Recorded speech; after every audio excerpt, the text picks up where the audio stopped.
Oiê! Tá começando mais um Bem Viver, o nosso programa semanal para falar sobre agroecologia, saúde, alimentação e, claro, sobre cultura popular com quem luta por um mundo mais justo e saudável. Eu sou a Aline Macedo e te convido para essa boa prosa de hoje. Simbora! No mês da mulher indígena, a gente conversa com Aurita Tabajara, primeira cordelista indígena do Brasil. O legado de J. Borges, que transformou o Nordeste com a xilogravura e cordel. E a chefe Rema Soto prepara uma receita com tapioca gelada, com um toque surpreendente. Na China, uma vila se reinventa através da lavanda. Isso e muito mais agora no Bem Viver. No sopro da oralidade, o cordel encontra memória ancestral. Entre folhas soltas, cantos da avó e toada de vaqueiro, Aurita Tabajara transforma a vida em poesia e revela como a literatura indígena é resistência, afeto e mundo. No mês que celebra o Dia Internacional da Mulher Indígena, 5 de setembro, a gente conhece a trajetória da primeira cordelista indígena do Brasil, vencedora do Prêmio Jabuti e autora de obras essenciais como A Árvore do Caju e Coração na Aldeia Pés no Mundo. Vamos conhecer mais sobre essa caminhada na reportagem de Isa Chedid, Lucas Salum e Marina Duarte de Souza. O que vamos fazer pra ter lá o respeito? Eu sou Aurita Tabajara, nascida longe da praia, fascinada pela rima e melodia da jandaia. No Ceará foi a festa e meu leito foi a floresta nas folhas de samambaia. A minha essência ancestral me encontra cordelizando em amparo, faz-me existir e ao mundo eu vou contando que a minha forma de amar ninguém vai colonizar. Cordel e oralidade indígena. Unir o cordel com essa oralidade da tradição indígena é simples, é como unir duas palhas para trançar o mesmo cesto.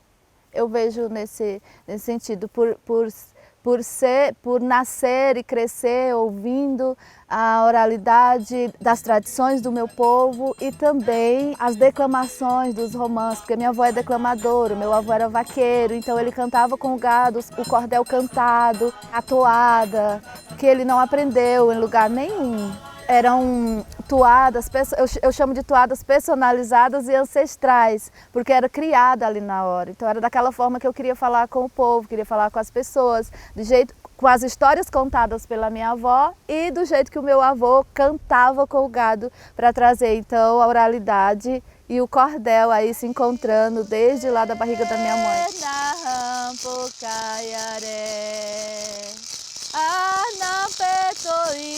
Eu escrevo em todas as modalidades do cordel sem estudar, sem fazer o curso para escrever as técnicas do cordel. Então foi através da oralidade. É tanto que quando eu fui para a escola eu tive dificuldade nisso, de ser alfabetizada. Quando eu fui fazer curso de cordel eu tive dificuldade de entender, porque eu já escrevia dentro de todas as técnicas e isso é oralidade, né? É ouvir.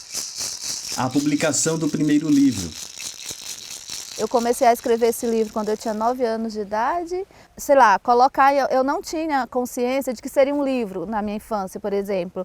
Mas eu queria que as pessoas conhecessem a história de quando eu chorei na barriga da minha mãe antes de nascer, por exemplo. Quando eu aprendi a ler, conhecendo as ervas medicinais, a minha avó explicava a planta e eu escrevia um cordel para aquela planta. Isso foi o meu jeito de aprender a ler e a escrever. Então, com minhas folhinhas amareladas, porque na época eu não tinha caderno, que a gente não tinha nem condições de comprar um caderno. Então, às vezes, quando ia professores visitar a aldeia, que a gente tem os rituais de Mocororó e tal, aí eu pedia folhas e eles me davam as folhinhas soltas que a gente chama de folha-maço, eu acho que esse é o nome. E ali eu colocava uma fita aqui e fazia o meu caderno. E foi nesse caderno de folha-maço que com 9 anos eu escrevi a minha história. E li para minha avó. E minha avó apenas falou assim para mim: não esqueça quem você é, o significado do seu nome. Não deixe ninguém cortar nunca as pontas das asas secretas as quais você nasceu com elas. E vim para São Paulo e terminei de escrever O Coração na Aldeia e Pés no Mundo quando eu estava em situação de rua por 3 anos, 2009, 10 e 11, e foi nesse aprendizado de não ter um quarto para dormir nem uma cama que eu ia escrever. E foi então nesse processo que eu terminei de concluir O Coração na Aldeia e Pés no Mundo. Acolhimento no mundo, preconceito no Brasil. O que eu percebi é que fora do país, eu tive a impressão que a literatura indígena, ela tem um olhar, as pessoas têm um olhar de respeito muito profundo por esse saber ancestral que a gente leva através da nossa escrita. Aqui no Brasil, eu não sei se é porque é por aqui eu viajo mais, eu percebo que a gente precisa o tempo todo estar afirmando que a nossa literatura, que a literatura escrita por pessoas indígenas, ela tem qualidade igual às outras literaturas. Ninguém na Colômbia me perguntou se eu sou índia de verdade, se o que eu escrevo é verdade, se o meu povo é de verdade. E aqui no Brasil eu escuto isso. Educação e cultura indígena. Na minha concepção, o que falta é um cuidado também dos governantes para com isso, as políticas públicas, as formações dos professores, porque muitos educadores também não têm esse tempo de conhecer as culturas indígenas, que é uma grande diversidade.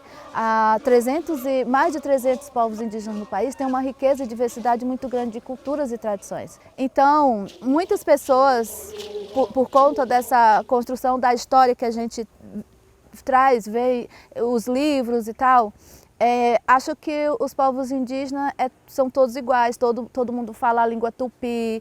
Tupi é um tronco linguístico de 274 troncos linguísticos. Então, falta muito assim ainda para que a sociedade, dentro das escolas, conheçam realmente como são os povos indígenas na atualidade, para poder levar isso para os alunos. Da terra em nosso lar.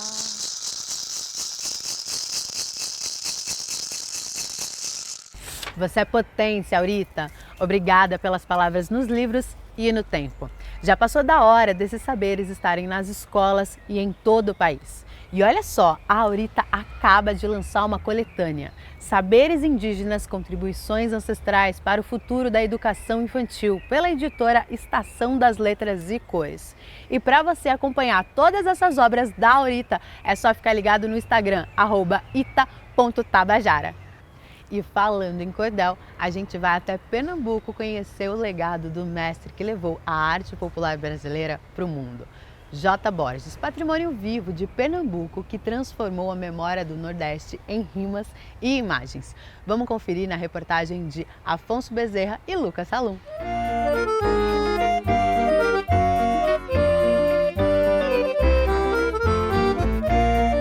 Foi daqui de Bezerros, no agreste de Pernambuco, que brotou um gênio da arte.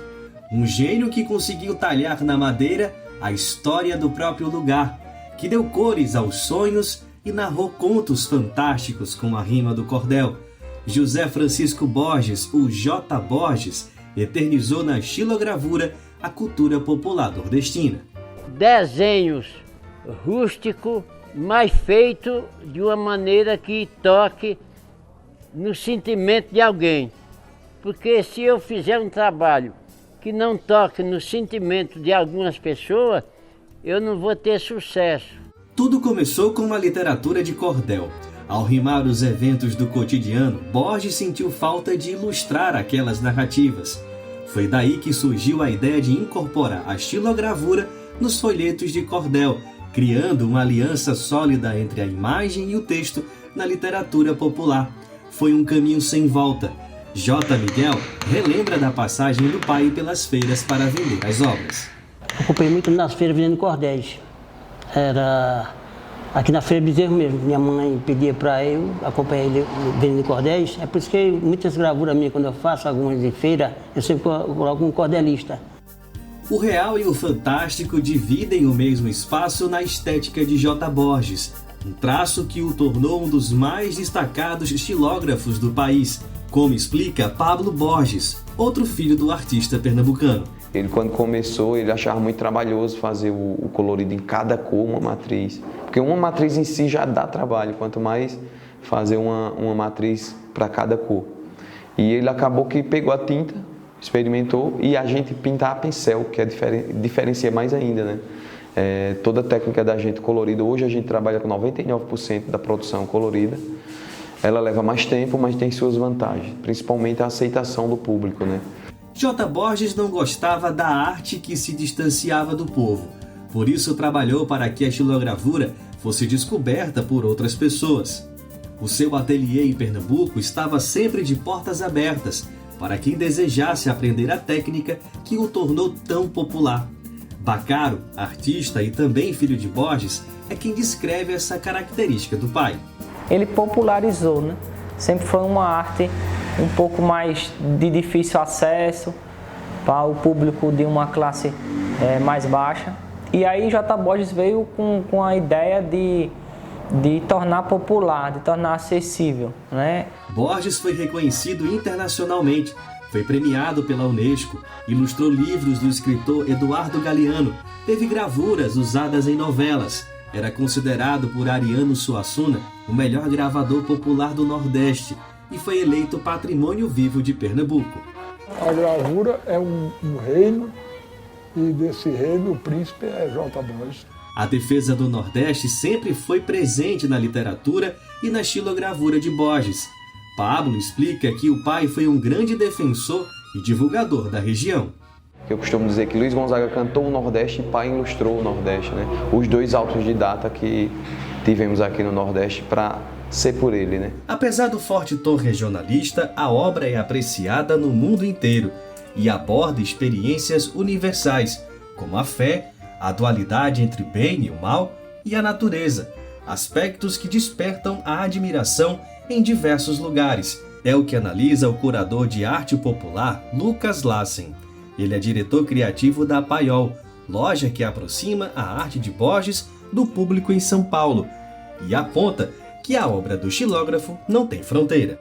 As obras tanto do Jota como dos filhos são o mundo inteiro consome eles. E quem não conhece passa a conhecer, se encanta e quer ter. Então hoje pode dizer que a xilogravura da família Borges ela é mundial. Há um ano Borges morreu na sua terra natal aos 89 anos, mas a bandeira da xilogravura segue hasteada pela família. J. Miguel, Pablo, Bacaro, Edna e Gustavo são os herdeiros diretos desse trabalho. É por essas mãos que a arte construída ao longo de 6 décadas permanece ativa e se reinventando, ganhando novos traços, tons e temas. Em movimento como toda arte, como explicam Gustavo e Edna, neto e nora, que seguem junto com os pais e tios a trajetória de J. Borges. Apesar dele ter chegado ser bastante conhecido, acaba trazendo tanto eu como os filhos, acaba trazendo outra identidade da xilogravura, cada vez mais modernizando. Por mais que seja a mesma técnica da xilogravura, por mais que seja o mesmo trabalho, cada pessoa da família tem um traço diferente. O trabalho de Borges está bem consolidado. Os meninos assim, Pablo, Bacaro, que acompanha Borges desde o início, já viajou de canto a canto no Brasil. Você fala hoje, vai ter uma oficina de Pablo em São Paulo. A oficina lota, porque as pessoas querem aprender a técnica, né? Ele já tem um histórico na gravura, no trabalho dele, já são um tanto reconhecidos. Então, acho que está caminhando.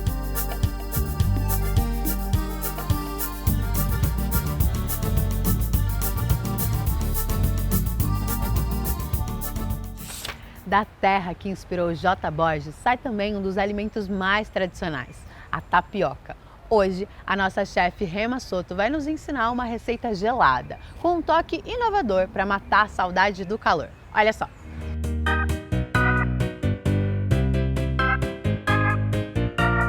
Oi, meus amores, tudo bem com vocês? De novo juntos e hoje com uma surpresa. um doce gelado de tapioca. Ficou curioso? Vem comigo! Para essa receita, a gente vai precisar de 200 gramas de beterraba, 200 gramas de tapioca granulada, 160 gramas de leite de coco em pó, 400 ml de água, 150 gramas de açúcar, 60 gramas de coco seco ralado. Então, vamos começar cortando nossa beterraba pequena para ajudar no processo do liquidificador. Corto, bato no liquidificador com nossa água e peneiro.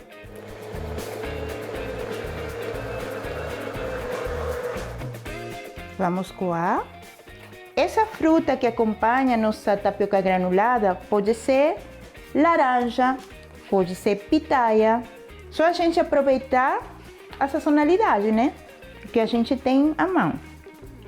Perfeito. Aqui eu vou reservar isso que sobrou.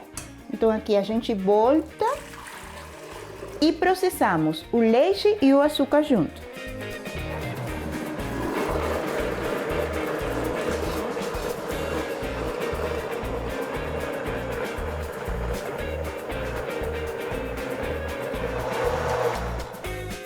Tapioca granulada. É um ingrediente que eu não conhecia e fiz muitos testes para oferecer para vocês uma receita diferente. A gente vai hidratar essa tapioca com essa nossa mistura do suco, açúcar e leite e vai deixar repousar por mais ou menos 30 minutos. Passada essa meia hora, olha só como que ela fica. E aí a gente coloca em uma forma e leva por mais ou menos 2 horas para a geladeira ou até ela ficar firminha. Enquanto o doce está na geladeira, a gente vai fazer uma caldinha rapidinha. 1 xícara de água, o restinho do leite e o restinho do açúcar. Esse leite de coco em pó, uma maravilha. A gente vem aqui e vai cozinhar só até ele ficar grossinho, uma caldinha normal. E a gente aproveita e coloca, ó, um pouquinho de coco seco aqui. Então, ficou pronta a nossa calda, mais que uma calda, olha, ficou com uma textura de creme. E aí eu tinha feito para jantar essa outra possibilidade em outra forma e olha como ele ficou. E agora é só a gente decorar como a gente quiser. E é essa nossa receita de hoje. A tapioca é um alimento, um produto que eu não conheço muito bem. Mas como eu sempre falo para vocês, a gente tem que testar. E aí saiu essa sobremesa, doce de tapioca gelada, que vale muito a pena vocês experimentar. Lembra que eu falei que com isso daqui, do suco, a gente fazia outra coisa? Olha só. Bolo de beterraba com cacau. Olha a textura dela. Outro dia eu conto essa receita para vocês. Marca a gente nas redes sociais. Rema Chef, Chevre Restaurante. Mas você sabe, né? Agora é minha vez.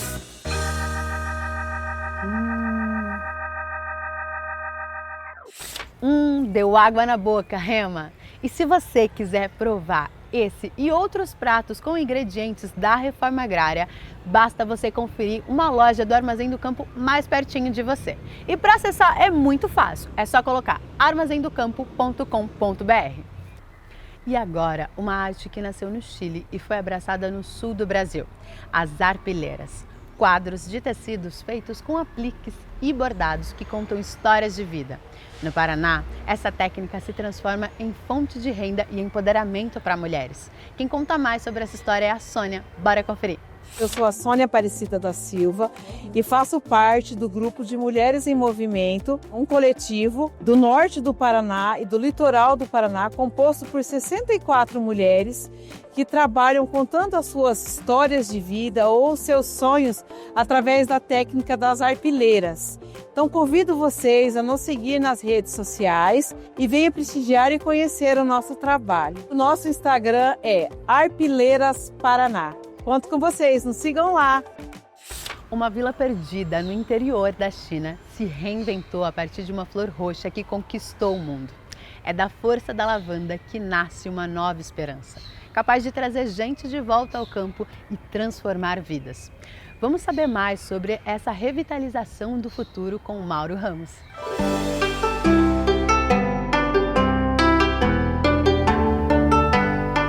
A cidade de Lutzaugou, na região autônoma uigur de Xinjiang, na China, ganhou fama nos últimos anos como o lar da lavanda do país. Ali foi criado o Vale Livre de Preocupações, um projeto de turismo rural que impulsionou o desenvolvimento local. A iniciativa faz parte da revitalização rural, a estratégia que visa consolidar a eliminação da extrema pobreza e aumentar a renda da população no campo. Nigaran Abdunabe, diretora do Centro de Desenvolvimento Rural da Vila Sigong, em Lutzaugou, conta como era a região antes das mudanças. Quando a neve nas montanhas derretia, causava muitas inundações que traziam muitas pedras da montanha e também levavam a camada da terra areável. Por isso, o solo era relativamente raso e cheio de pedras. Desse modo, se plantássemos colheitas tradicionais, a renda seria apenas metade das aldeias vizinhas. E a vida de todos era muito difícil. Muitas pessoas optavam por trabalhar fora. Naquela época, nossa vila tinha basicamente estradas da terra e casas de barro, e o modo de vida era muito precário. Nigaran explica que a partir de 2009, o governo avaliou o potencial da lavanda na região. 5 agricultores começaram o cultivo e tiveram bons resultados. O projeto cresceu e hoje inclui hospedagem em casas de família, produção de óleos essenciais, incensos e outros derivados. Muitos investimentos vêm de ex-moradores que retornam à região, ajudando a revitalizar o campo. A partir de 2019, uma jovem de fora investiu na primeira hospedagem em casa de família na vila, a nossa hospedagem Jianshu. O investimento dela foi de 600 mil yuans, cerca de 450 mil reais. Após 3 meses de operação, ela recuperou todo o custo. Isso inspirou a todos. Atualmente, temos um total de 62 dessas hospedagens com investidores externos respondendo por metade e agricultores locais operando a outra metade. Wang Haipeng, fundador do Centro de Estudos e Experiências Fuxiang, destaca o papel do turismo na transformação local. Acredito que este é um dos pontos em que a nossa vila mais se beneficiou da revitalização rural. Desde que começamos a desenvolver o turismo em 2019, temos integrado as indústrias primária, secundária e terciária. Após o desenvolvimento do turismo em 2019, o cultivo de lavanda na nossa aldeia melhorou e as nossas flores de lavanda agora podem ser vendidas mais facilmente, o que fez com que mais pessoas as conhecessem. Uma vez que mais pessoas conhecem a lavanda, mais delas vêm e compram da nossa aldeia, o que impulsionou a nossa indústria terciária e, por sua vez, a indústria primária, levando a um melhor desenvolvimento dessa. Os moradores tentam fazer com que o atrativo da região vá além do valor paisagístico, como conta o Wang. A nossa ideia é que os produtos da lavanda não sejam apenas itens de luxo, mas que a sua cultura seja difundida como algo que todos possam usar no dia a dia.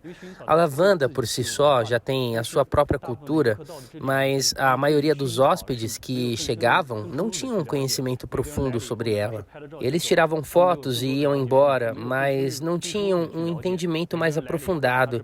Queremos que a cultura da lavanda se torne uma experiência, algo educativo, para que os hóspedes possam vir, experimentar a lavanda, colher as nossas flores de lavanda por um dia inteiro no campo e depois entender o valor. Para Nigaran, o repovoamento do campo e a melhoria da infraestrutura são conquistas marcantes da revitalização rural. A maior mudança dos últimos anos é que, para começar, realmente há mais pessoas na vila, porque antigamente a vila tinha muitos idosos, os chamados idosos que ficavam aqui. A nossa infraestrutura também melhorou. Por exemplo, pavimentamos as estradas, melhoramos os sistemas de abastecimento de água e esgoto, a iluminação e a jardinagem. E também as nossas pinturas murais, que são alguns dos esforços que fizemos para desenvolver a integração do agroturismo. E o Bem Viver de hoje fica por aqui. Eu agradeço a sua companhia. E se você nos ouve pela rádio Brasil de Fato 98.9 na Grande São Paulo, lembra que a gente tem uma versão especial do programa em vídeo no YouTube. Então já aproveita para se conectar com a gente de uma forma diferente. E não esquece, de segunda a sexta às 7 horas da manhã, nessa mesma sintonia, a gente tem uma versão no rádio. E por fim, na sua plataforma de áudio favorita, a gente tem um podcast de conversas diárias. É só você colocar Conversa Bem Viver. Até mais!